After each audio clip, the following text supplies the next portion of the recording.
I was born in Ventura, California, on October 28th, in 1921. My father, Dimas Theodore Quejada, was also born in Ventura on April 1st, 1886. He lived his entire life in Ventura, where he died on July 5th, 1968. My mother was Beatrice Amparo Maldonado, born in Laverne, California on February 22nd. She died in Pomona, California, December 29th, 1966. And together they had four daughters. Those would be Della, Victoria, Eva, Juanita, Jenny, and Consuela, Connie. And they also had four sons: Robert, Bob, Joseph, Joe, Anselmo, Chimo, or Chemo, not sure, and me, Frank, and I'm called Barney. And we all attended the May Henning School. So I was born in a small white house on the corner of Poli Street and Wall Street, just above the Ventura Mission. And the house is now gone, and it was replaced by apartments. The house was at the top of Valdez Alley, and that is on the right-hand side. And if you were ever going up Valdez Alley from Main Street to Poli Street, the house was on the right-hand side. It was just a small wooden house. I don't remember too much about this house, as we only lived there till about 1924. My first recollections are from about 1924 to 1925, when I was about 4 years old. It was about that time that we moved to Main Street. Our house was on West Main Street between Garden Street and Olive Street. We lived on the south side of the street. Across the street was the Wo Hing Hand Laundry. I have a photograph of myself with my brother Chemo, taken in about 1925. We were in front of the house, sitting on the sidewalk. We were watching the train that used to go up Ventura Avenue be loaded with lemons and oranges. The train also picked up tanker cars full of oil. We lived in that house for only 1 or 2 years. Then we moved to Olive Street, where my grandma lived. She owned a large lot between Olive Street and Dubber Street. The lot had 4 houses on it. My grandmother lived in one house. My Aunt Yaya Candelaria lived in another house, and my dad and all of us lived in the third house that faced Olive Street. And the fourth house was rented to a color family. Unfortunately, to this day, I cannot remember their names. I do remember that the family had a girl and 2 boys. The 2 boys were about the same ages as my brother Robert and Joe, and we played with them quite a bit. One day, when we were playing, one of the boys made my sister Jenny cry. Jenny ran into the house, and my brother Bob asked her why she was crying. She told him that the bigger of the 2 neighborhood boys had hit her, and that made Bob pretty mad. I happened to be sitting on the back porch of our house, and I remember Bob going by me pretty fast. He was going after this boy for making Jenny cry. Bob actually chased the boy into the house, and this family was renting from my grandma, and punched him a couple of times. Soon after, Bob came running out of the house, and the mother, that I can't remember her name, came out running after Bob. She had a gun in her hand and fired 2 or 3 shots. One bullet hit Bob in the arm. Another shot went right over my head. And as I just sat on the porch and I hit the back door of the house where my sister Eva was ironing, I remember the police came out and took Bob to the hospital, and the family, the renters, they had to move. I have a photograph of myself on the side of that house, sitting on a pony with a cowboy hat and chaps on. This photo would have been taken around 1926, 1927. That house burned down just a few weeks after the shooting. I remember that Chemo and I used to sleep in the kitchen, and the bathroom was on the back porch. I can't remember the exact day it burned down, but I do remember that we were all asleep. Everyone told me I was the hero because I was the first one and woke up and started yelling, "Fire! Fire!" My dad was sick in bed, and I remember they had to break the windows to get him out.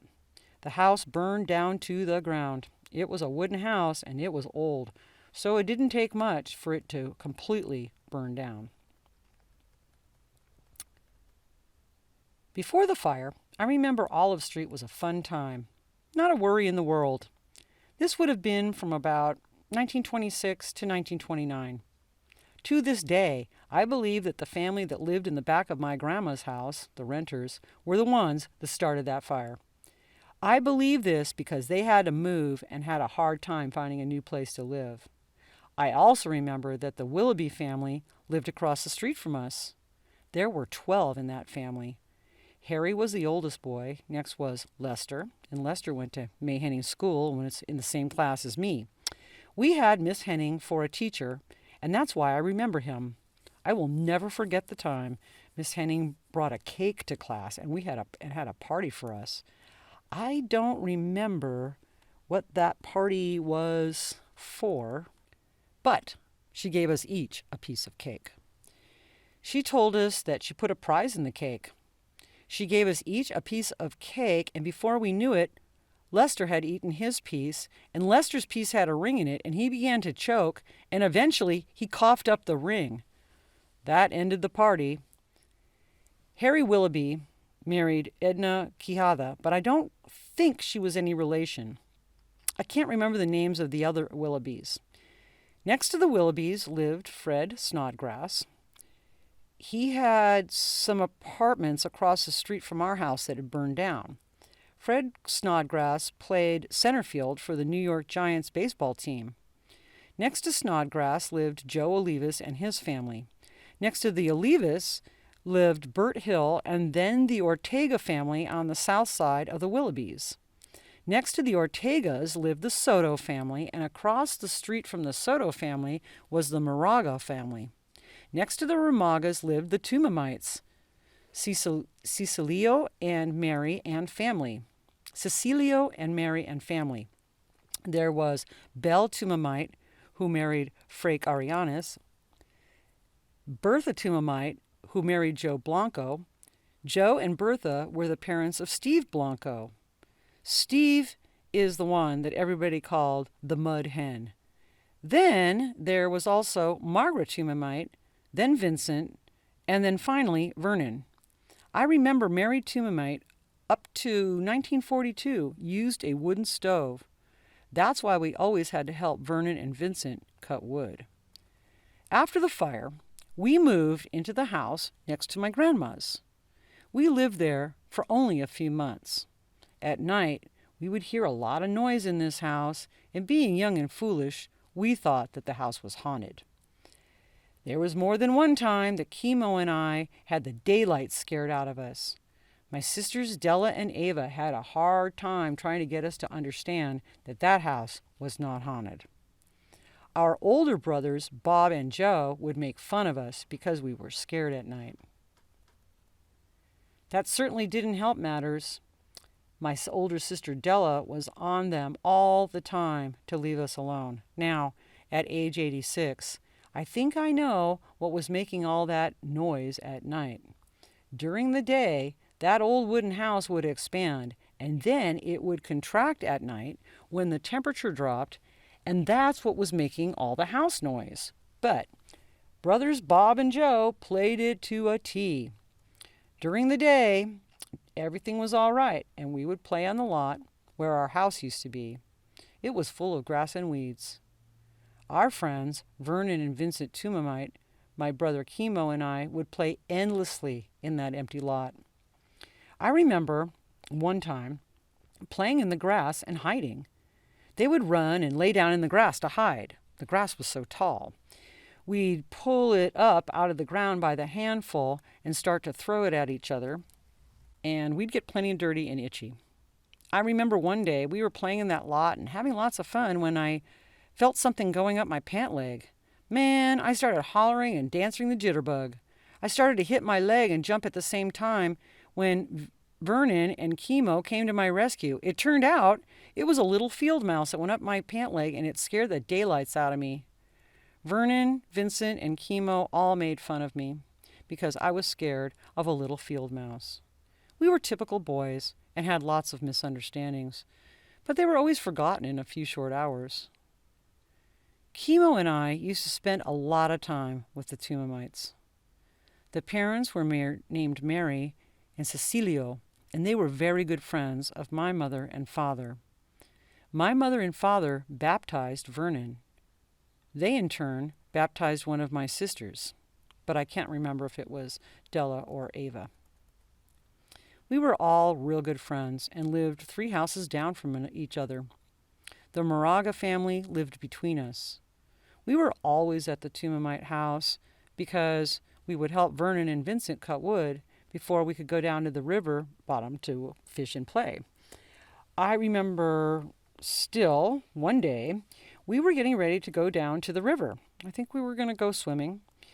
Anyway, for some unknown reason, Chemo and Vincent got into a fight right on the corner of Dubber Street, not far from my grandma's house. Della happened to be cleaning, and she saw Chemo and Vincent start to fight, and she ran to where they were, carrying a broom and hollering, "Stop! Stop!" We hollered for Chemo and I to come home. We went home as we were told and stayed there for maybe 30 minutes to an hour, and then we were all back together again, going to the river like we always did. We spent a lot of time at the river. A lot of the time we spent looking for places where we could form a small pool. We would clean out the rocks and wood debris from the bottom and move the rocks around to form a dam at one end, just like the beavers would do. We would do this in several different spots, and it would pay off when the steelhead would run upstream. We did this for years when we were young. About 1928, my dad found a house to rent on Center Street. This was quite a ways from my grandma's house. We lived on Center Street for only about 2 years. I remember that we had to go to Sheridan School. I remember that Chemo and I used to play war when we lived on Center Street. We would get some sticks and put them in the ground so they would stand upright. And then we would draw a line on the ground and get some rocks.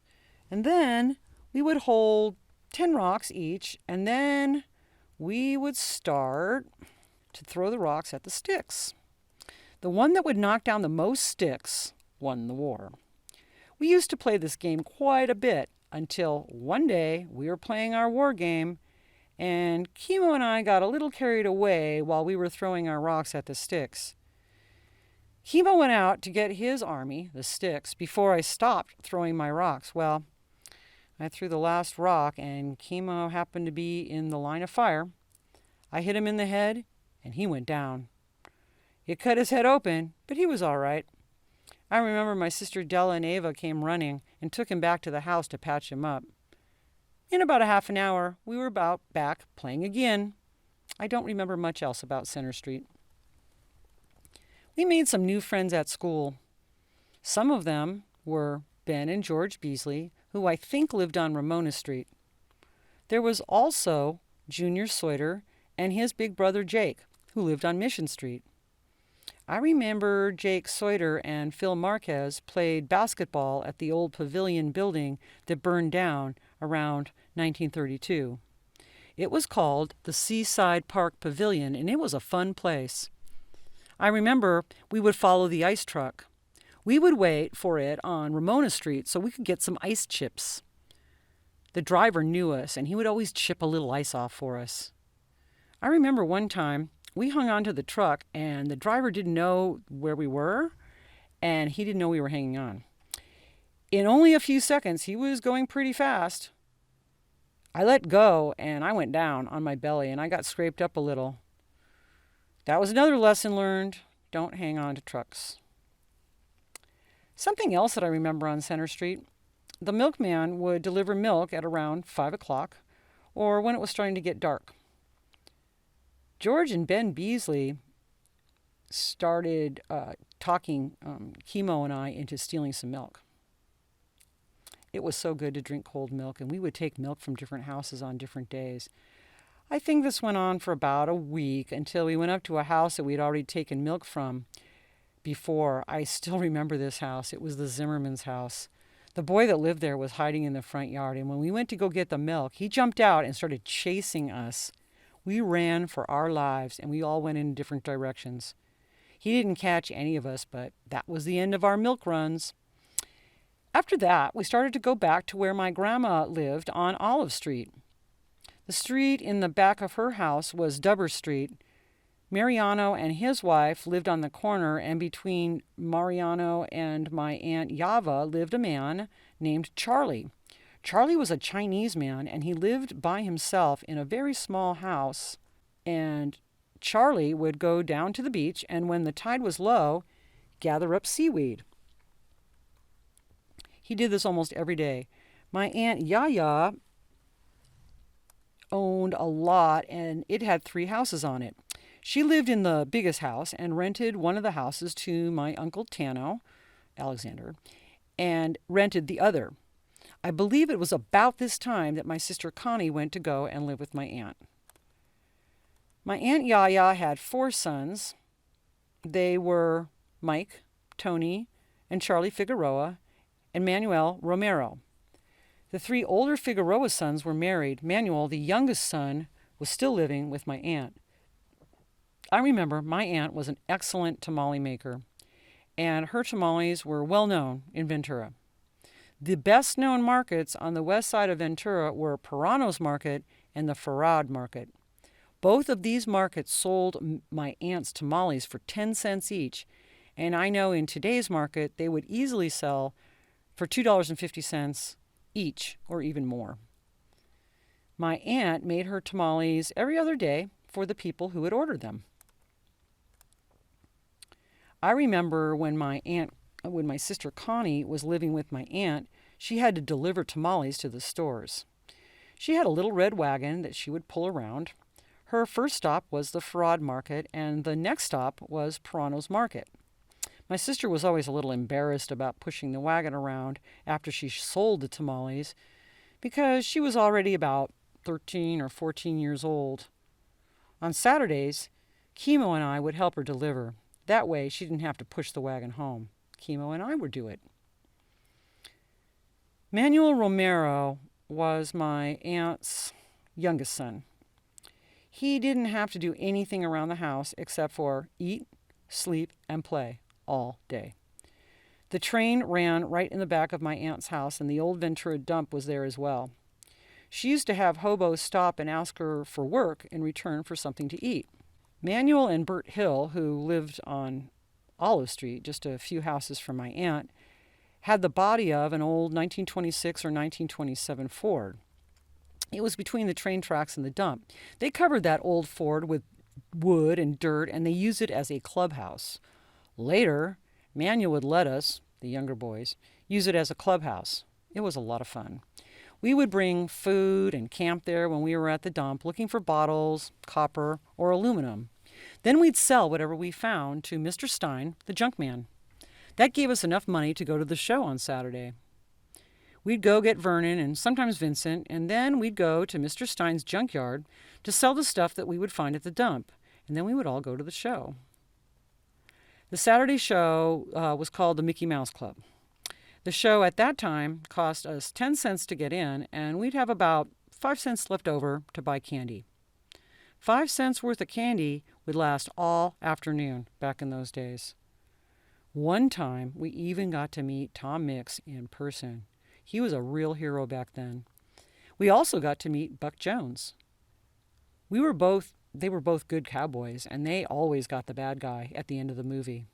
They also had their horses with them when they appeared on stage. There was also Hoot Gibson, who had no guns, and Gene Autry. He could catch the bad guy by just singing. The Mission Theater was on Figueroa Street, just a few feet from the Perano's Market and close to the Mission. There was also another movie house on Main Street, just a block east of California Street. We would go there every now and again, just as we did to the Ventura Theater. Going to these 2 movie houses to us was like going to Los Angeles. Going back to when I was born in 1921, I'm told I was a very sick baby and it didn't look good for me. That's why I was baptized so early in life. I was baptized at the Ventura Mission on October 30th, 1921, at only 2 days old. My sponsors were Pablo Olivas and my grandmother, Margarita Preciado Olivas. The priest at that time was Patrick Grogan. We always knew him as Father Grogan. He was at the old mission until the late 30s. Now, when he passed away, Father Daniel Hurley became the new priest at the old mission. So, back to my baptism, and as I said before, I was a very sick baby. I was baptized Francisco Simon Bernarde Quejada. My maternal grandmother was married 3 times that I know of, and at the time of my baptism was married to Pablo Olivas. They had a son and a daughter together. The son, Paul Jr., was also known as Simu Huate, who passed away in 2005. Anyways, my grandmother and her husband were my godparents. As the years passed, my sister Ava told me that I was named after Barney Oldfield. He was a very famous race car driver that went over 65 miles an hour in the 1920s. Ava always told me that when I was placed in my little baby buggy, I didn't want to lay down, and I was always sit up and hold on to the front of the buggy. That seemed to be the only way they could get me in that buggy. Later, they bought me a cap like the race car drivers used to wear, and they'd put it on me every time they'd put me in the buggy. And from that day on, they called me Barney Oldfield. Later, after a few months, they said that the Oldfield just didn't sound right, so they just called me Barney. That's the only name I knew until I went into the Marine Corps in 1942. On May 4th, 1942, I had to show a certificate of birth in order to enlist in the USMC. We looked and looked for a birth certificate for Barney Quejada, but we could not find one. The only one that could be found was for Frank Simon Quejada. So, as of 1942, I was known as Frank Simon Quejada. To this day, some of my old friends still call me Barney, and a lot of them don't know me as Frank. So, that's my little story about how I got my name. It was something that my sisters, Della and Ava, used to call me, and that was back in 1922. Then we all moved to 124 Park Row. That was good because it was closer to town. We lived there until all of us got older and, one by one, left the nest. We lived there from about 1931 to 1942, and my dad stayed until the war was over. Then my dad moved into a smaller house that was on the same lot, and the landlord moved into the big house in front where we used to live. My dad lived in that smaller house for another 10 years or longer. While living on Park Row, my sister Ava married Eddie Bennis. Della was living with my mom in Pomona. She went to live with my mom while we were on Center Street, and Ava took care of us. During the Depression, we were lucky because my dad worked for the City of Ventura Water Company. During the Depression years, we didn't have the problems that other families had because my dad always had his job. Our family was getting smaller. Della was now living in Pomona. Ava got married. Jenny was no longer living at home, and Connie was living with my Aunt Yaya. I never understood why my sister Jenny wasn't with us after the fire. I really don't remember too much about her, but I know she stayed with my mother a while in Pomona. I remember seeing her a few times when we would go to Pomona when school was out for the summer. Then, one year, I don't exactly remember when, but she was no longer there with my mother. We asked where Jenny was, and Della told us that she had moved. I was about 13 or 14 years old, and I don't remember seeing Jenny again until my mother was dying. We all got together in Pomona a few days before she passed away, and that was the first time in many, many years that I recall seeing her. Unfortunately, it was not a very pleasant time to visit, but we talked a lot, and she told me she had 2 boys and a girl. I never got to meet them. After my mother's death, she returned to her home in Alameda, and only a few months later, she passed away. Back to Park Row. After my sisters left home, there was only the 4 boys. Robert was old enough to join the Army with my dad's okay. Robert enlisted in the Army, and about a year later, Joe also enlisted in the Army. Now there was only Chemo and me and my dad living at 124 Park Row. Chemo and I still were going to school. 1 block west of us on Park Row lived Emery McMurray. His dad was a trash hauler. Emery was the first colored boy to go to Holy Cross School. At the end of Park Row was where Joe Cota lived. It was like the river bottom where he lived. He had 2 horses and a son that we called Little Beaver. We got the name from the Red Ryder cartoon strip. He used to pass our house every day with his dad. Joe, his dad, would put him on the top of the horse, and he would ride it all day. His dad would plow the land for local farmers so that they could plant their crops. Joe Cota did it in the old-fashioned way with his 2 horses and Little Beaver. Joe also had a 1929 Model A Ford. He would tie the horses to the back of his Model A Ford and with some hay in the back, and he was gone for the day. He did this for quite some time. Also living on Park Row was Robert Hinahostro, who later became the Oxnard Chief of Police. Robert, as I remember him, was a quiet guy. He lived with his grandma and grandpa just a few houses from where we lived toward Ventura Avenue. He would always have snakes, frogs, crows, coyotes, you name it, and Robert had them. We used to hang out around him a lot. He was about 16 years old, and Chemo and I were about 11 or 12 years old. Both his grandpa and his grandma died while living on Park Row. After his grandparents passed away, they sold the house, and Robert and his sisters moved to Front Street. After that, we lost track of him, and years later, he ended up being a policeman in Oxnard, later to become the chief of police. And then there was the river bottom. Vincent and Vernon Tumamite, Steve Blanco, my brother Chemo, and I would be down at the river bottom almost every day. We would always be fishing or hunting, and we knew the river quite well. We even knew the game warden. I remember that his last name was Bidwell. When we knew he was down by the river and close by, we would always make it like we were just swimming. Before the dam was built, there was always water running in the river. We had water running all the time, and we knew when the game warden would be around.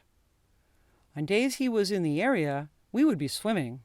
But on the days that he was not around, we would go fishing, and in the morning we would go rabbit hunting. We always had something to do, and we always had fun. When we would go duck hunting, we would go to a place that we called the Cliffs, which was also a good swimming hole. All 5 of us would hunt and fish together. Steve Blanco was the youngest one, and when we would shoot a duck or a mud hen, we would send Steve into the water to go retrieve it.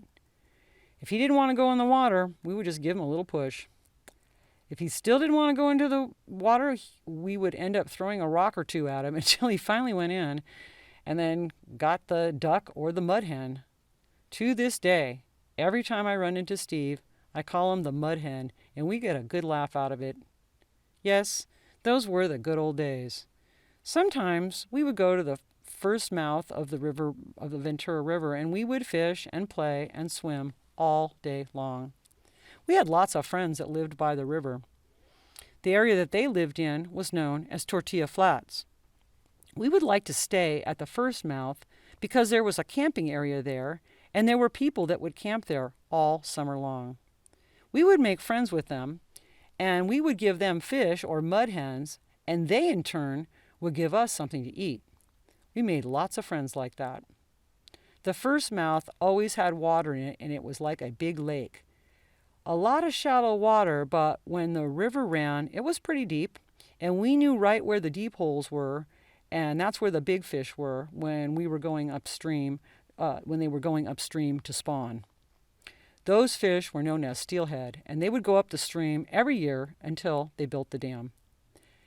But that was many years later. We were known as the river rats. Those were good old days, long gone, but not forgotten. We had more than fishing and swimming there, too.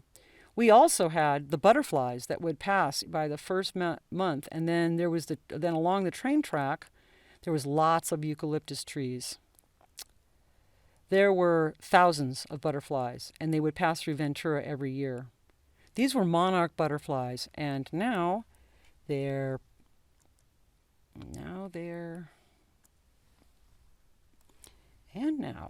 they are all gone. People from all around the country would come and see them. They had to go through Tortilla Flats area to see them. They were only there for a few days because they were migrating to Mexico. I also remember when the circus would come to town. The circus was held in the middle of the racetrack. We would always earn a free ticket by helping to water and feed the small animals. Seaside Park and the fairgrounds was one big place to us. Near the main entrance on the left side of the park was the Babe Ruth field. My dad used to take Chemo and me to see the ball games on Sunday. At the time, my dad was working at the water company, and as a younger man, he played ball himself. His favorite team was always the Dodgers, and he knew Charlie Hall, who was the groundskeeper at the Babe Ruth field for years. Charlie was also an excellent ball player. Once, Babe Ruth himself came to Ventura to play a game. He said that he would knock the ball over the center field fence, but he never did. Ventura had a real good team known as the Ventura Merchants. Babe Ruth Field was a nice ballpark, and Charlie Hall used to let us river rats take care of the scoreboard.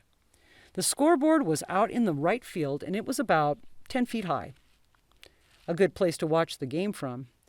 And all we had to do was hang the numbers of runs up at the end of each inning. We also had to put the total runs up for each team at the end of the game. Like I said, Ventura had a very good team, and I remember some of the players. There was Lalo Gonzalez and another player named Gallagher and another named Zimmerman, and they all lived in Ventura. Years later, the River Rats from Tortilla Flats got a team together, and Ernest Farad sponsored them for the Las Palmas Company. I played center field. The team didn't last too long, but at least I can say I played in the old Babe Ruth field, and Babe Ruth himself never hit it over the center field fence there. I think that was around the early part of the 40s when they knocked down the old Babe Ruth bleachers and made the ball field into a big parking lot for the new fairgrounds. Before the new parking lot was there, I think the city of Ventura made a small ball field that faced north. They also called it Babe Ruth Field, and it was not only used for baseball games, but they used it for rodeos and other things. But in the late 40s, the city fathers knocked that field down too and built the parking lot. It was right after the 101 freeway was completed through Ventura. Even farther back, there was the other side of the fairgrounds where the old pavilion used to be. It was used for lots of things during fair time. It was used for various displays, and in the wintertime, we had all kinds of games played there in the old building. It burned down in the late 30s and was never rebuilt. There was also another small building behind the pavilion and a big, long, grassy field on that lot. During the summer, the National Guard used to have their summer drills there. They would set up camp in that grassy field, and during the last week of training, they would set up their howitzers. They'd have a plane fly out over the ocean, and it would pull a large red sleeve. They'd shoot at it with those big howitzers, and it was a lot of fun watching them. Once in a while, they would even hit the sleeve. After about 2 weeks, they'd all go home and come again the following year. I guess I was around 12 to 14 years old when this was happening. I also remember the 4th of July. They would bring in a big Navy ship that would be about 2 miles out from the Ventura Pier. People would pay about 10 cents to go out on a Higgins boat to get to the ship. The ship was out there for about 3 days. The last day of their stay would be the 4th of July. There would be a big parade with lots of firecrackers being set off by lots of sailors. One year, the USS Lexington came in on the 4th of July and the big parade. I remember my dad made friends with a couple of sailors, and they came over to our house. We had a good time. My dad was a good time Charlie, and he would make friends with anyone. My dad was just a good man. Just before the ship left Ventura, these 2 sailors gave my dad a shawl, and to this day, I still have that shawl.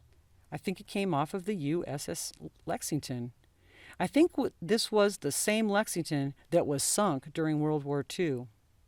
This went on for years, and it was always something to look forward to. We also had the Days of the Golden West. We had them during the early 30s. It was all Western horses and cowboys. They would close off the street from California Street to the east down to Ventura Avenue on the west, which was the corner where the Farad Market was located. During this time, nobody could use Main Street because it was only open for horses and for walking. No cars were allowed, and you had to wear cowboy clothes.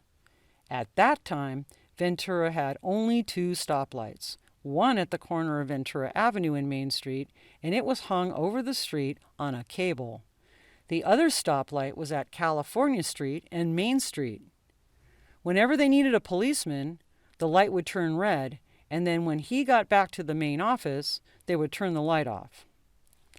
The corner of Main Street and Ventura Avenue was where the parade would turn left and go down to the fairgrounds, and that's where it would end. The parades were always fun to watch. I still remember Quito Astorga leading all the parades.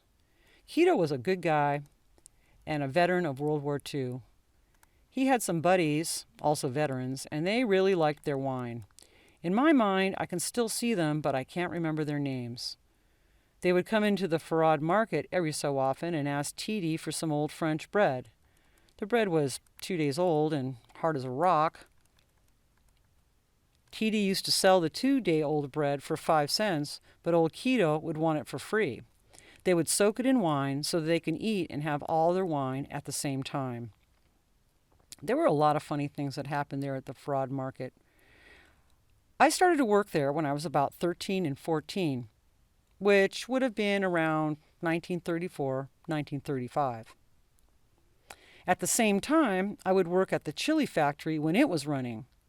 It was at that time that I bought myself a fishing rod. It was a Calcutta fly rod, and Titi sold it to me for $10, which I paid off in a few weeks. I remember one day, I was sweeping the floor, and old Quito came into the store. He was under the weather, or should I say, a little drunk, and he asked Titi for a loaf of bread. This upset Titi because there were customers in the store at the time. Titi tried to chase Quito out of the store, but he would not leave until he got his loaf of bread. Quito would say, "Titi, you're my cousin. Give me some bread. Give your cousin a loaf of bread." I remember when this was going on, and I didn't know if I should call the police or not. I didn't, and after a while, Titi finally gave in and gave him a loaf of bread. At this point, Quito was happy, and he told Titi, "I love you, cousin." Once Quito realized that the bread was old and hard, he tried to hit Titi in the head with the loaf and began cursing at him. Titi was a good old boy, not a mean bone in his body, short, fat, very jolly. I was upset to hear that he had died when I was in the Marine Corps. When I got back from being overseas, I asked about Titi. They said that he had committed suicide because he had received his draft notice and he was scared about having to go into the Army. Before this, and before the war, I would work there at the Farad Market and also at the chili factory when it would run. On weekends, I would help Mr. Cola make the French bread. That's when Johnny Cola, his son, would want the weekend off, and that turned out to be about 3 weekends out of the month. I was always doing something around the store. I think that's why they liked me. Anyway, I wanted to do something at the store, and Frank would always say, "Go ahead." So I started a small gym in the back of the store, in one of the old buildings out in back where I'd train for boxing. I'd also clean duck and rabbits for Frank's buddies, like the Hartmans, the Orrs, and the Bennetts. On Thanksgiving, I would clean turkeys for 25 cents each. I was always doing something to make money. The turkey run was good because they used the back of the store to keep all the turkeys. When the Hartmans had their turkey shoots, the winners would come to the back of the store and pick up their turkeys. At that time, I would ask them if they would want their turkeys cleaned. Well, some of them would say yes, and some would say no. And I was all set back up there to clean them. And I could clean a turkey in 15 minutes for 25 cents each. To this day, I can remember what Main Street looked like some 75 years ago. From the corner of Ventura Avenue at the Farad Market, on the east side of the avenue at Main Street, looking towards the Mission, there was a Ford dealership just west of where the museum is located. Next to the Ford dealership was the Hoffman Financing Building. Next was a Dodge dealership and a Cadillac dealership, then the corner of Junipero Street and Main Street. Junipero went from Main Street to Mita Street, which is now Thompson Boulevard, and passed by the west side of the May Henning School. My Uncle Albert lived at the corner of Junipero Street and Mita Street. His house was on the south side of the school. A block east of Junipero Street was Colombo Street, where the last two palm trees stood by a small building. Colombo Street was only 1 block long, and it was between Main Street to Santa Clara Street. Right in front of the May Henning School was the little building and the palm trees, which became the logo for Las Palmas Chili, which was owned by the Farads. Back at the corner of Main Street and Colombo Street, on the corner, was the New York store, which was run by the McCormicks. There was a small hotel next to Jew's Market, also a shoe shop and a service station.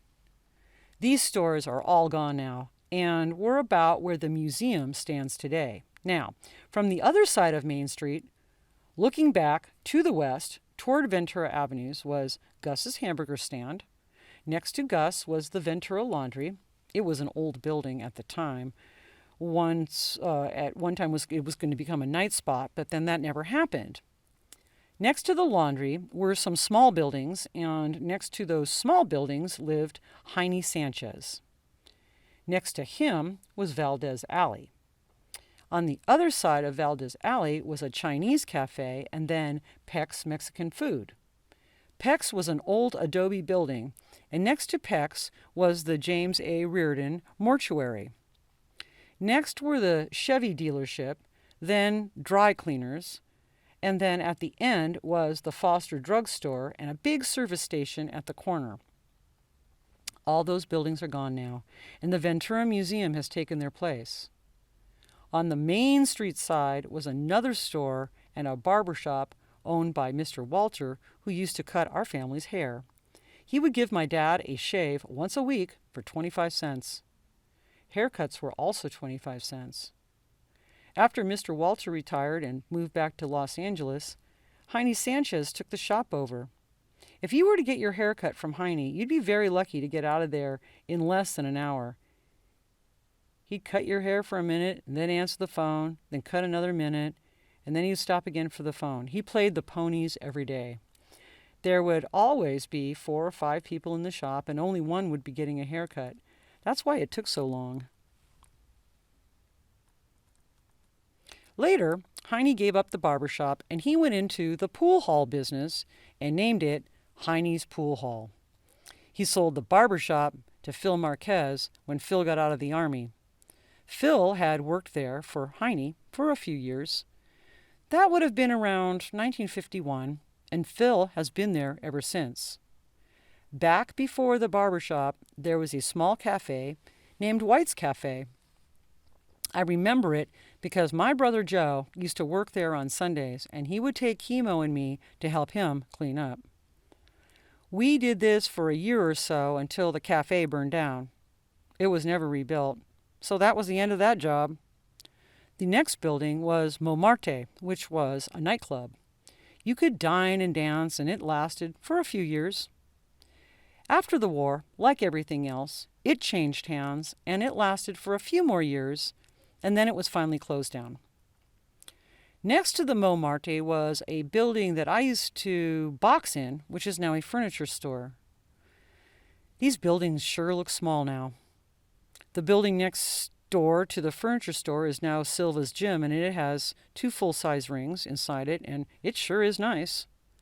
He has everything that you would need in a gym. I wish I had had something like that, like his gym, back when I was boxing.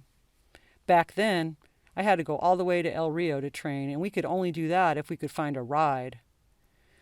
The old El Rio gym is a long gone, and it was located about where the 2 high-rise buildings are near Vineyard Avenue and the 101 freeway. It's hard to describe to people what the area looked like 60 to 65 years ago.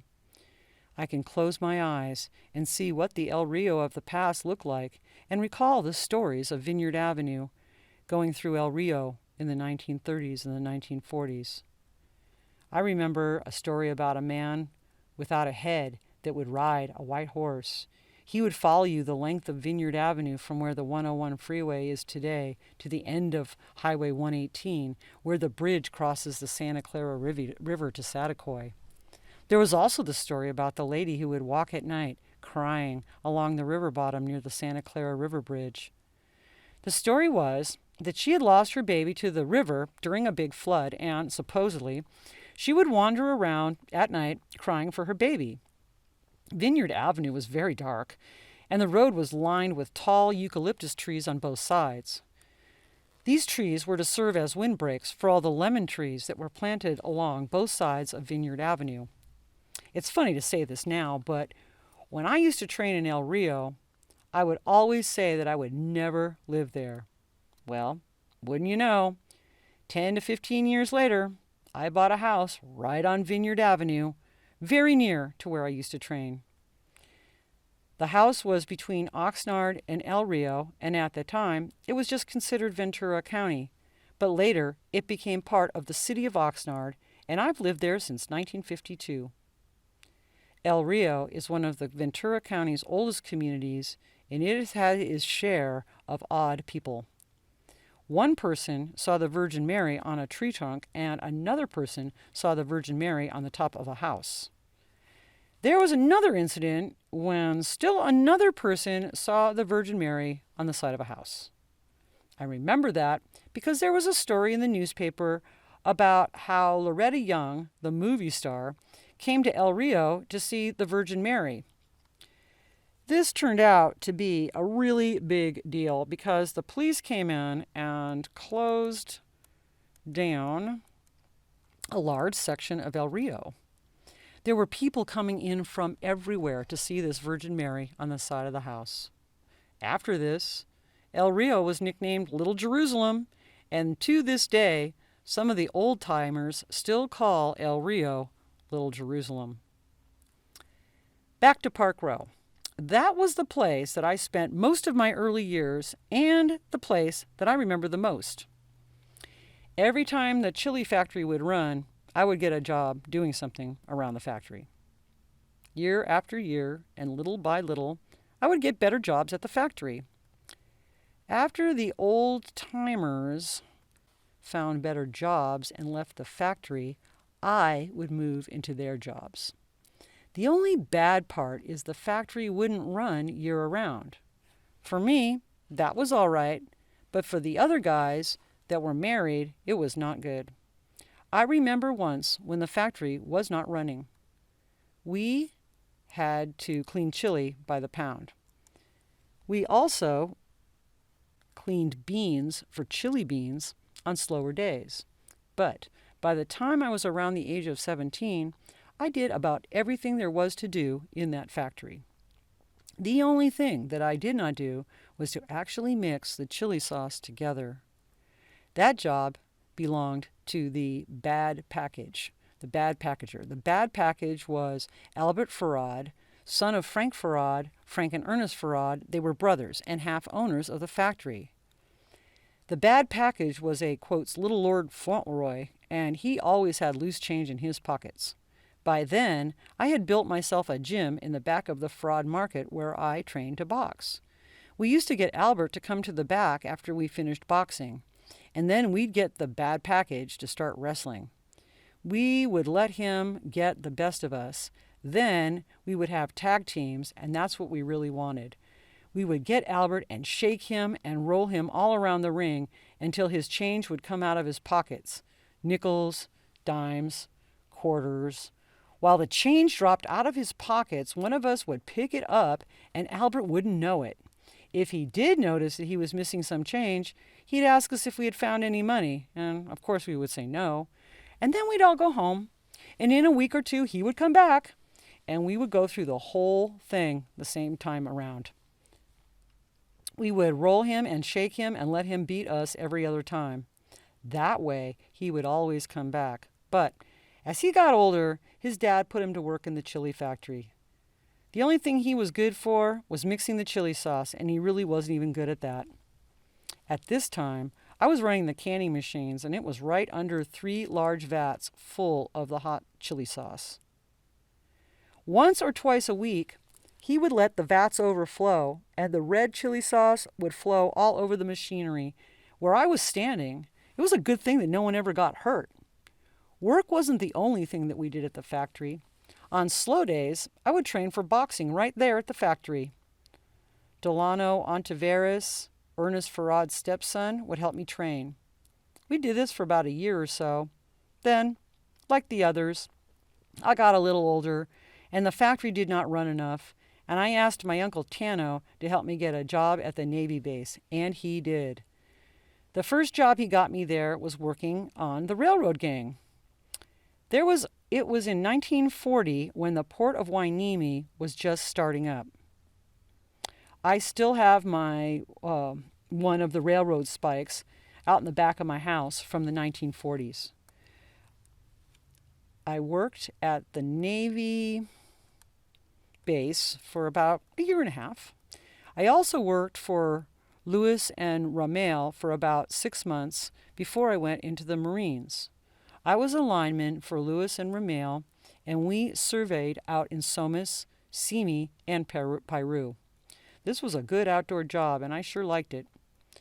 Another job that I recall when I was 17 or 18, there was a strike going on involving the laborers that picked lemons. So I got a job picking lemons.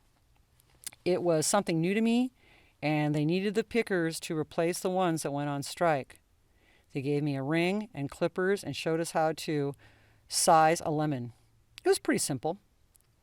If the lemon did not go through the ring, then it was good to pick. I picked lemons for only about 2 months. I was pretty good at it, but it didn't last too long.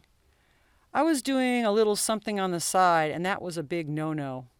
Me, Vernon, Richard, and some of our other buddies would walk the picket line at night, and the union would pay us $10. If they would have found out what we were doing, it's hard telling what would have happened to us. So when the strike was over, we stopped picking lemons. After that is when I went to work at Port Hueneme. That was in about 1940 or 1941. The way I remember the bathhouse back in the early 1930s was that it was at the end of California Street. It was a 2-story building, a very large building, and inside it had a swimming pool on the main floor, and on the second floor there was a dance hall for Saturday night dancing. It was also used for weddings, and it had a big stage where bands would sit and play. When I was around 10 years old, we would go inside and watch them swim. I never swam inside the building. All of our swimming was done at the end of California Street. California Street turned east at the end and went under the old pier and ended at Pierpont. There was also another pier there at Pierpont. I remember one time the lifeguards would have to swim from pier to pier, which was about a mile and a half. The pier down at Pierpont was knocked down during a storm around 1935, maybe a little later. I remember on the east side of the Ventura Pier the remains of an old ship. It sat there, buried in the sand, until only the ribs of the ship were left. Finally, a storm came and carried away what was left of that ship. I think it was the same storm that knocked down a part of the old pier that was never replaced. The old pier has had its good years and its bad years. They rebuilt it several times because of the storms and old age, but when the old pier lost some 400 feet, the city fathers thought it best not to rebuild that part of the pier which was lost. Still, I remember as a boy the narrow tracks that were there on the pier, also some horse-drawn cars. At the end of the pier was a house that the fishermen used when they would go out on fishing boats that were some 100 yards out from the end of the pier. There were rowboats tied at the end of the pier and a moving stairway. Due to the tide moving up and down, the rowboats were tied to the wooden steps, and the rope would run up over a pulley, and then it tied down at the top of the pier. This was part of the pier that was lost in the storm and never replaced. I remember the days spent fishing on that old pier. Vernon, Tumimate, Victor, Carmona, myself, and a few other buddies would stay out on the pier all day long. Some days we wouldn't catch anything, not even ronky, but most of the time we did pretty good. My brother Joe would go fishing quite a bit. He had some good fishing gear like poles and reels. After he went into the Army, his stuff went missing. I think that people took advantage of my dad, and when he would drink, they would clean out of the things that we had left behind when we went into the service. The same thing happened to the surfboard that I'd made in school. It was gone. When I got out of the service in 1946, DQ, my dad, was still in the little house at the back of Park Row, and all of Joe's fishing gear was gone. We would pass the bathhouse every day.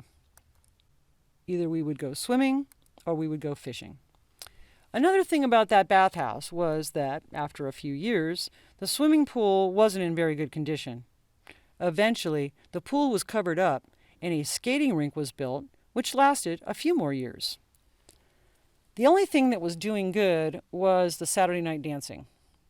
Also, for a year or two, they had boxing there. I remember the dancing, and I remember going to a few of them myself. After the war, I needed some extra money, so I joined the National Guard, BBAT, of the 40th Division, which was headquartered in Santa Barbara. We would meet at the bathhouse every other week. I was in the National Guard for 4 years. It was in 1956 that I got my discharge from the National Guard, and it was at the same year, maybe 1957, that the old bathhouse was condemned and tore down.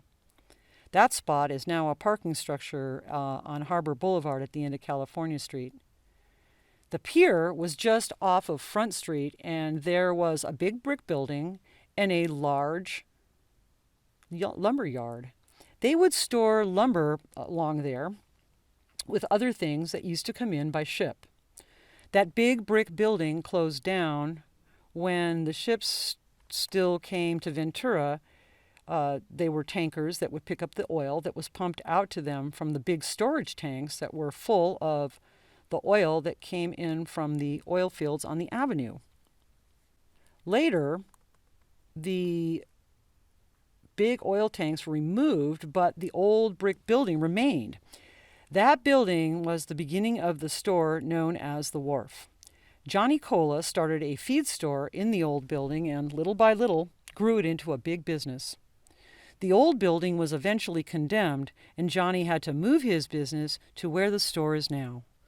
Later, he sold the business and a new owner remodeled and added another building, but it's still called the wharf. Getting back to the pier and the ship that lay next to it. That ship was the Coos Bay, and at least that's what the old-timers would say. It was stuck in the sand for a long time, because we used to see it every time we would go fishing. We started fishing when I was 10 years old. We not only fished in the daytime, but after a while, when the pier got light for night work, we started fishing at night too. At night, we would have long drop cords, and we would plug them into the pier's electrical outlets, and we'd fish until midnight. It all depended on how the fish were biting and how cold it would get. It used to get pretty cold sometimes. Night fishing was pretty popular at the time, and after fishing part of the night, we would go home and clean the fish, so we would have fish all the next day. All of our fishing and swimming was done on the weekends because during the week we were in school. In school, around 1936 or 1937, is when I built my surfboard. It was about 8 feet long, 24 inches wide, 3 inches thick, and hollow. I have a picture of my dad standing in the back of the house on Park Row, and you can see the end of my surfboard showing. That picture was taken before he moved into the smaller house in the back. I remember Mr. Klein was my wood shop teacher. He helped me a lot making that surfboard. After the board was finished, I had to find a way to get it home. I got Vernon and Victor to help me get it home. I had a bicycle that I took to school that day. Victor helped me tie it to the top of the bicycle, and we brought it home. A few days later, we took it to the beach and had a lot of fun trying to ride it. Louis Eaton and Emilio were the lifeguards at the end of California Street. That's where we did all our swimming. During the following summer, we had so much fun on that surfboard when we take it to the beach that one day, Louis and Emilio asked us if they could use the board. I said yes, so that day they tried to ride the board. They tried all afternoon to stand up, but they never did. The only way that they could ride that board was by laying down on it. We had lots of fun that summer trying to ride that surfboard. After the summer, I would put it up next to the house. When I went to the Marines, that's where I left the board. When I came back, it was gone. It's hard to tell whatever happened to it. When Pearl Harbor was bombed in December of 1941, I waited a few months to make up my mind about what part of the service I wanted to get into. My friends, Eddie Arianes and I, talked it over, and we also talked to other buddies about what parts of the service they were going to go into. Some said they would wait for the draft. Waiting for the draft, however, meant that you would go into the Army, but Eddie and I said that we didn't want to go into the Army. Eddie said, "Why wait for the draft?" So that was when we figured we would join the Marines. We went to Santa Barbara to enlist, but we had to wait because the recruit depot in San Diego was so full that we were put on a waiting list. It didn't seem like that long of a wait, and in mid-July, we were notified that we were to report to Santa Barbara. From Santa Barbara, we were put on a bus to Los Angeles, and we were sworn in, and then bused down to San Diego to boot camp. Because of the crowded conditions, they put all the new recruits in tents in an area that was commonly known as Tent City. After completing 7 weeks of boot camp, we were sent to the boondocks just below Camp Elliott. That's where we received all of our shots in preparation for shipping overseas. We were also given some aptitude tests to see how smart we were, and from there, we were sent to North Island in the San Diego harbor. I recall shipping out of San Diego on a luxury liner that had been converted into a troop carrier. The name of the ship was the Lurline, codename Moo Moo. There were about 6,000 of us shipping out, and we got all of our gear ready, and we were allowed to go into town. On the day before we shipped out, a buddy of mine from San Bernardino, named Isidore Ortiz, Went into San Diego together, and we both got a tattoo on our lower left arm. We both got the same tattoo. After a few hours in San Diego, we went back to board the Lurline, and the next morning we shipped out. The first sergeant said that we were supposed to go to Hawaii, but we were rerouted to the island of Noumea in New Caledonia, about 2 days out to sea. Noumea was a staging area, and we were told we would be staying out there for more training, but it didn't work out that way. We pitched camp and were off to our first visit to the local town, and just as we got there, we were called back. We got back to camp and found out that everything had already been broken down, rolled up, and loaded up ready to go. And that's when the first sergeant told us that we were on our way to Guadalcanal. That same night, we boarded the USS Crescent City, and we were on our way. On this ship, quarters were tight with troops, bunked in 3 to 5 tier racks, and all the other gear and weapons made conditions even more cramped. We would watch scanning for periscopes or torpedo wakes in aircraft. We also had briefings. If captured, you were required to give only your name, rank, and serial number. This all started when we left San Diego. It took about 10 days to get to Noumea and about a day and a half to get to Guadalcanal. When we got to Guadalcanal, it was raining real hard. I arrived at Guadalcanal just a few days before my 21st birthday. In Guadalcanal, we landed at Lunga Point, which was near Henderson Field. As we landed, we came under heavy artillery fire from the Japanese warships. During that attack, I remember a munitions dump being hit.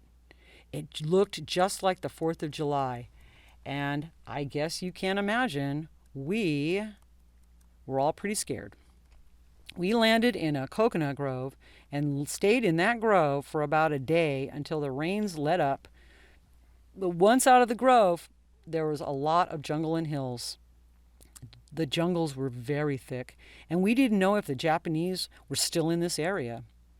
We didn't know what lay ahead, and then darkness brought in the Japanese aircraft, setting off sirens and sending us into our foxholes. The aircraft dropped flames to light up the perimeters, and then a minute later, a battleship would send her first salvo. The first rounds hit the runway. Then they sent more salvos back and forth across the runway and onto the tarmac areas, as well as into the groves north of the airfield, which housed most of the aviation personnel. The ground shook with the most awful sensations. All I can say is until someone experienced naval or artillery shelling or aerial bombardment, one cannot easily describe how it felt.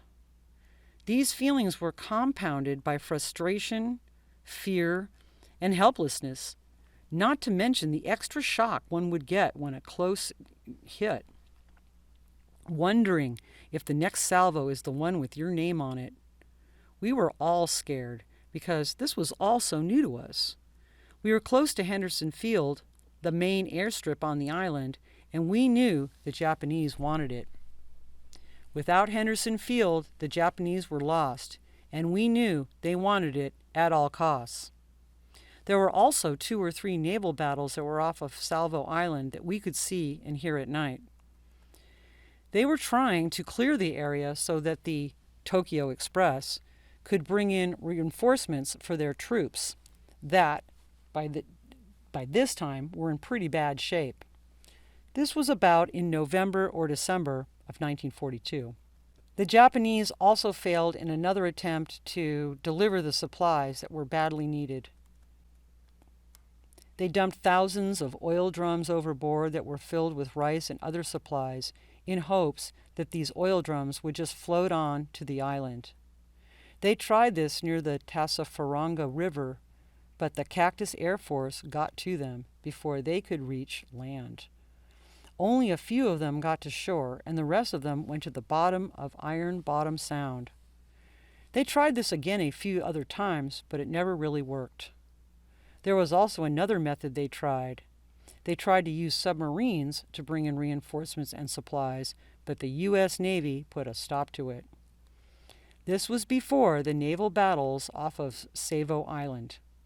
Slowly but surely, the United States was taking over the Solomon Islands, but in the meantime, we had to deal with pockets of Japanese forces that were still in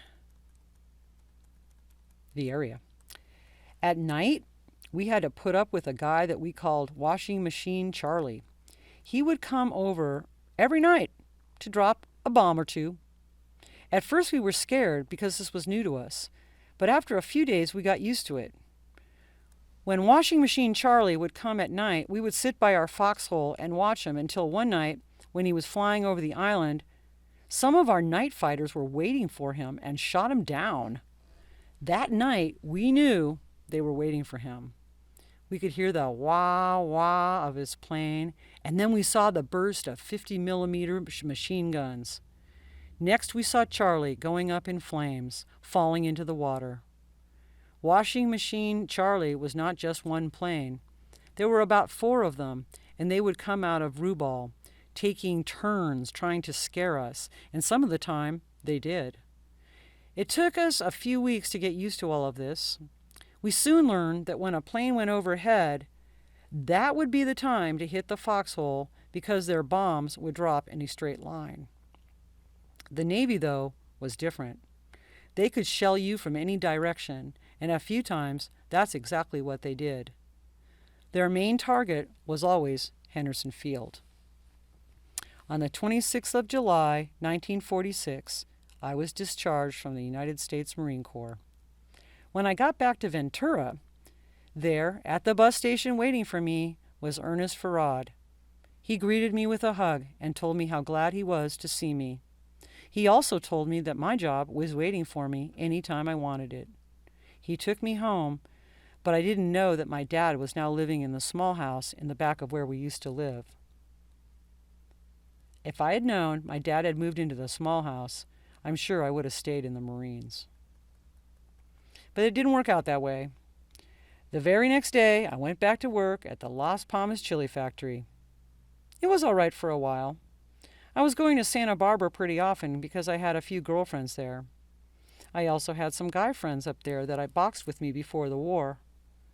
On weekends, we'd go up to the dances and the parties, and when there was a dance at the Green Mill in Ventura, all my friends from Santa Barbara would come to Ventura. There were so well-known bands that were playing at the Green Mill, and then also at the Armory in Santa Barbara. Benny Goodman, Jimmy Dorsey, Tommy Dorsey, Artie Shaw, and Glenn Miller, just to name a few. This went on until 1946, and then, on New Year's of 1947, Tony Garcia, who I had known all my life, got together and we were playing pool at Brownie's Pool Room. At the time, Tony was working for the Port Hueneme Naval Base, and he told me that he and Ralph were going to start a laundry business in Carpinteria. He asked if I wanted to join them, and I thought that that sounded pretty good. Most of that year was spent trying to get the laundry going. We were doing good, but the equipment, it was old. We got it at the Navy base as surplus. We needed new equipment, but we didn't have the money. Tony and Ralph weren't veterans, so they were not eligible for a GI loan like I was. The banker wanted me to get a GI loan and work it out with the partners on how they would pay back the loan. I was eligible for a $10,000 loan, but I said, no way. If I invested that much in the laundry, they would have to do the same. We were beginning to pick up customers from Santa Barbara, so we would also need more help, and that was costing us more money. We only started out with $6,000, $2,000 from each partner. At that time, that was a lot of money. The 3 of us worked for 6 months without pay, and everything we made went back into the business. This was okay for a while. For me, it was fine because I wasn't married, but Tony and Ralph were married and they needed the money. So without my GI loan, we thought it would be best to sell, and that's what we did. We got our money back and a good experience by selling. After that, I went back to the chili factory. The year of 1947 was a good year because that's the year I met Alice at the Santa Barbara Fiesta. I saw her again in Ventura at a dance. She was with her sister Viola and her husband, Kimo Cardona. Then one night, Eddie and me were at the Montmartre, and in came Alice and a girlfriend with 2 guys. They stopped to say hello and went on into the dance. They didn't stay long, and on the way out, Eddie and I were still sitting at the bar. They passed by, and Alice stopped to talk. I asked her what they were up to, and she told me they were going to have a party at the Cardona house, and she asked me if I wanted to go over. But I told her I hadn't been invited. Her response was, "Well, I'm inviting you." And then she told her friend to go ahead and go over to the Cardonas and that she was going back with me. We walked together to the Cardonas, and from that night on, we were together for over 60 years. The 30th of December this year will be our 60th anniversary. We got married on December 30th of 1947 in Los Angeles. Our marriage license was issued by Earl Lippold, judge of the Superior Court, and it cost me $2. Alice had been married before and had a son. His name is Mike Velasquez. Then Alice and I had 2 sons named Jan and Mark. When Alice and I got married, I was still working at the chili factory, and I had some money in the bank. I rented a house from Cardona for a few months. I also bought a 1935 Ford Sports Coupe from Cardona for $200. I sure wish I had that car now. I had it for about 3 years. While visiting with Alice's mom and dad in Santa Paula one weekend, we were talking about renting. We talked about it a few other times and how much I didn't like having to rent. Then, one weekend, Mr. Rios, Alice's dad, asked me if I'd like to buy a house that he owned over on Oak Street there in Santa Paula. I asked, "Isn't Richard and his family living there?" Mr. Rios said, "Barney, they've been living there for over 2 years, and they keep telling me that they will pay me rent. This has been going on for 2 years, and right now I need the money because Alice's mother is sick, and I have to take care of her." And I asked him how much he would want for the house, and he told me $4,000 because the house was run down and needed yard work. To me, it was well worth it, and the price was right. Then he asked me, can we get Richard out of the house? And I told my father-in-law, "Don't worry about it, and let me handle it." A few days afterwards, Dick, went over to my in-laws, and Alice and I were there that day. And Dick used to like to hang out in the back of my father-in-law's house where there was a big chicken coop. And there was a stove and a bed out there. And Richard and his drinking buddies used it as a house when they were drinking, and it was getting to be like that almost every day. That day, I asked Dick and his family if they were going to go live at the house that I had just bought from my father-in-law. I also told him that I was raising the rent on the house. I knew that he wasn't going to pay a higher rent because he hadn't been giving Mr. Rios anything. So I pretty much told him that he'd sooner be moving his family out, the better off we'll all be. In a few days, he found another house to rent, and he had moved. He left the house a mess, and it took me 2 or 3 weekends to clean it up. I fixed it up and painted it, and then Alice moved in. We lived there for about 2 years, and at the time, I was still working at the chili factory. Then Jan came into our lives, and it cost us more to live. I had to get a better job. My friend Tony Garcia kept telling me to go to the Navy base and apply for a job, and finally I did. The first time I tried, it was a no-go, so I went back to the chili factory. A few days later, Tony came over to see how I had done. I told him that they had nothing and to try again next week. The following week, I went back and asked again if there were any openings, and the guy sitting behind the desk just said, "No openings today." And I told him that the Ventura newspaper was advertising 500 jobs. And then he said again, "No jobs today." And then it was back to the chili factory. A few days later, Tony came by again, and he asked me what was going on. if I had gotten a job yet. And I told him the same story. No jobs today. Tony told me to go back in a few days and check for openings. And if they say no jobs, ask to see your application and tell the clerk that they may have misplaced it. And if they say no, then go ask to see your veterans counselor. Well, that worked. As soon as I said that, someone came out of the back office to tell me they had just found an opening at the lumber yard and asked if I would be interested in that job. And I said, yes, I want that job. And then the guy told me that it only paid $1.29 an hour, and I said, okay. And they asked me when I'd like to start, and I asked if 1 week would be okay because I had to let Ernest know that I had finally gotten a job at the base. He was happy for me, but he also said he was sorry to see me go. And he said if it didn't work out, I could always come back to the factory. Well, everything worked out, and I spent the next 35 years working at the base. I was working at the lumber yard for about 2 weeks, and one day Charlie Venezuela passed by, and I was sorting out lumber. And he stopped and came over where I was working, and he said, "Barney, what are you doing out here?" And I told him I was just trying to make a living, and he asked me how long I had been there. After I told him that I'd only been there for about 2 weeks, he said, "Barney, you don't belong out here. I will see you in a few days." By the end of the week, they had called me into the front office, and there, waiting for me, was Charlie. He said, "Barney, how would you like to go and work with me at the water department?" And I said, "Sure, when do I start?" And he said, "Right now." From there, we went back to the water department. At this time, I did not know that Charlie was the head of the water department. He went to work at the base just as the war broke out, and before that, he was working for my dad at Ventura Water Department. He had worked for my dad for 20 to 25 years, and he told me he had learned the trade from my dad and that it was payback time. I worked with Charlie for about 4 or 5 years before he put me in the position of the pipe fitter's helper. I took the test and I passed it, and so I waited for an opening, and when one came up, I got it thanks to Charlie.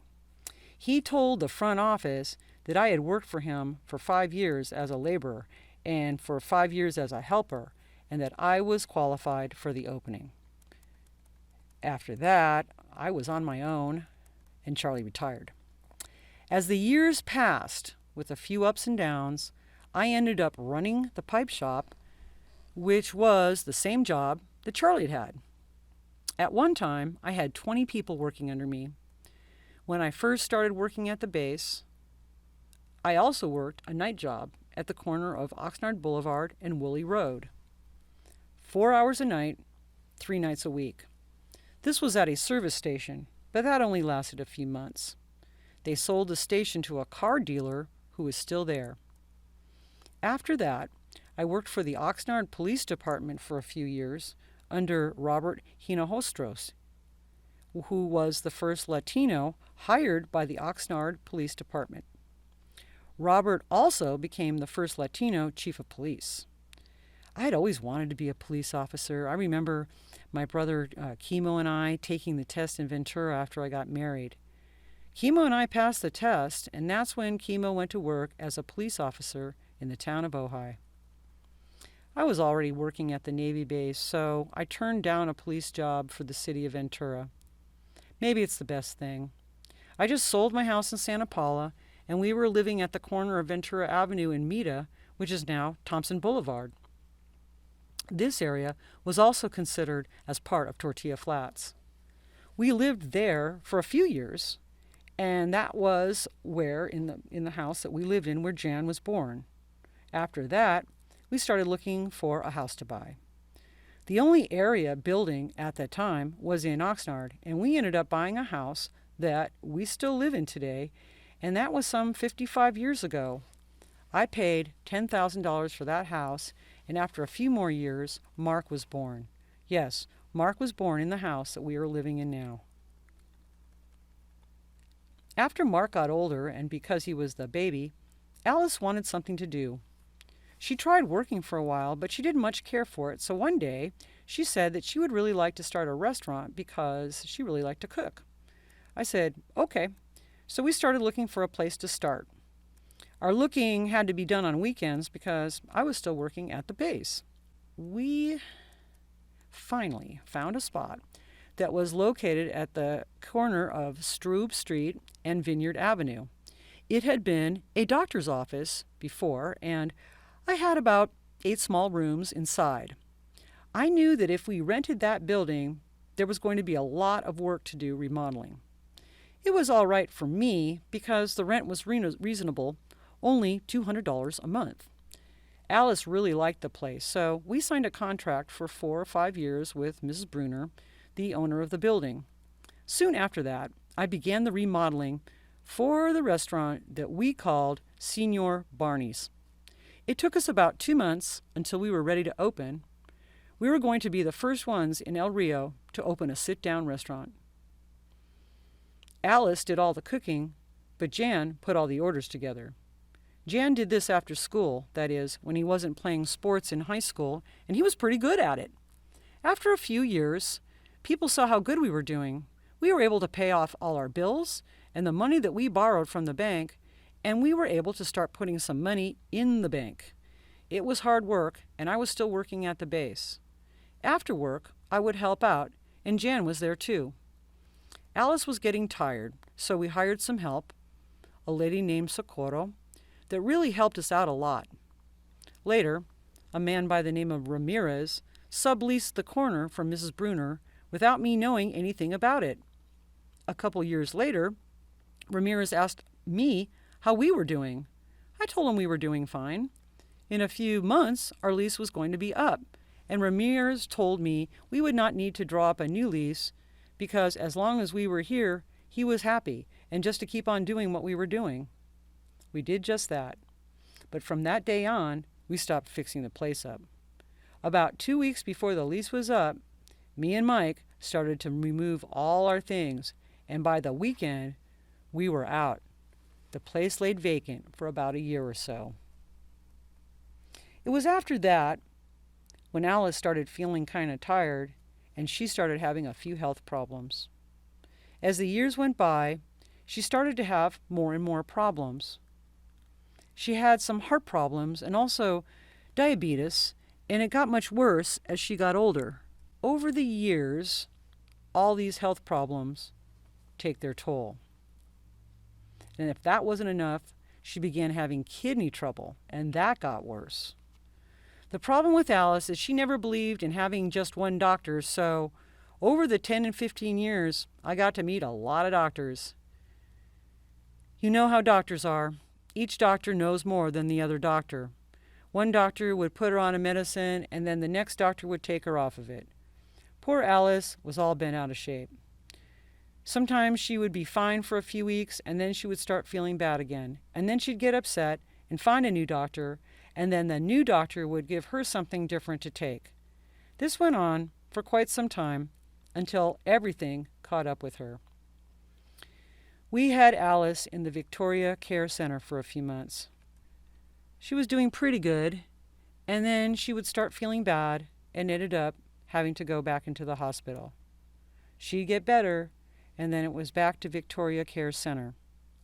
She went back and forth like this a few times, but the third time it happened, Victoria Center had no beds available, and so we had to take her to a care center in Hueneme. She seemed to like that place, and she really liked their food. They would transport her from Hueneme to Ventura 3 times a week for dialysis treatments. This went on for a few months until she was so sick she had to go back to the hospital in Ventura. After a few weeks, she was doing better, and Kathy found the Glenwood Care Center on C Street in Oxnard. This made it a lot easier to visit Alice during the day, which I would do on the days when she didn't have her dialysis treatments. Soon, she got to the point where the treatments were getting the best of her, and she would just sleep when she got back from her treatments. She would even be very tired and sleepy the following day as well. This went on for a few months. Sometimes she'd be doing okay and real good, and Mark and I thought that she might be able to go home. But it didn't happen that way. All of a sudden, she took a turn for the worse. They would put her in a wheelchair, and I would try to take her out for some fresh air and see the flowers. She had always enjoyed the flowers.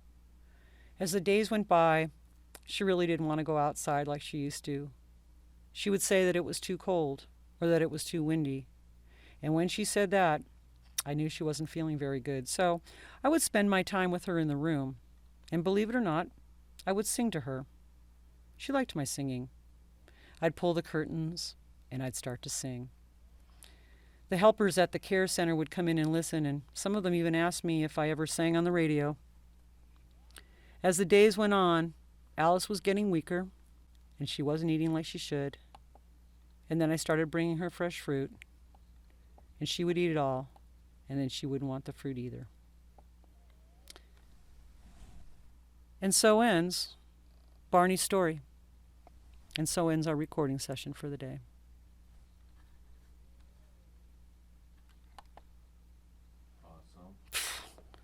Whew. That was a long one. It's all good. Thank you. Thank you. Shit. We'll Well. try to record on there a couple of notes. Okay. Just so I'm we got- moving. I'm leaving. I'm shutting this thing down. Sorry, I wouldn't have started. Okay.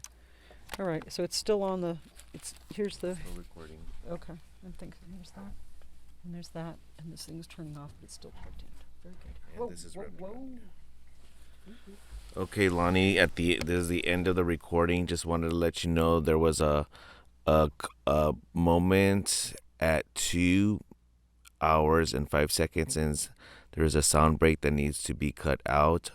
Also, there is a small hiccup moment at 2 hours and 12 minutes into this recording. Okay, so we'll just look at that. This is for the 228 recording, and just we'll look at that and have that as a note just in case, so we could fix that later. Okie dokie, signing off.